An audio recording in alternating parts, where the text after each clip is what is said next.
So I want to know a little bit about you, your origin story, comic book issue number 1. Who's Anthony? Who's Anthony? So the origins. So way back at the beginning of my profession, I worked in a dialysis unit. That's a place where people go when they have kidney failure. So it's a pretty rigorous protocol where they have to go 3 times a week for 3 to 4 hours, to sit on this machine that acts like an artificial kidney. So patients skip their dialysis or they terminate them early, and this is a big problem. So I was thinking about this because the staff would call them non-compliant, and I was imagining that there must be more to this than them just being bad. I'm doing air quotes. So I conducted a study where I just sat down. I had a control group who got usual education, just educating them on what are the consequences of missing your dialysis.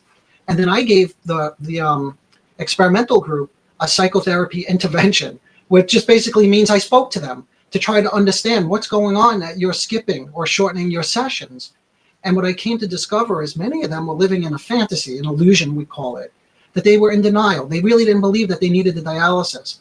So I would hear stories about how they're off in Atlantic City gambling.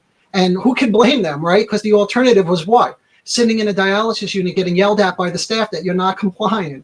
So anyway, as I did more research into this, which I didn't know at the time, but what I realized later is that I was dealing with many patients who have what are called personality disorders, and in particular narcissism, because denial and creating an illusion, an exciting life, where you don't have to deal with vulnerability or painful situations is very typical. So that's what sort of kicked off this whole endeavor into my research, my teaching, my podcast, everything that's focused around personality disorders, but in particular, what we call narcissistic personality disorder.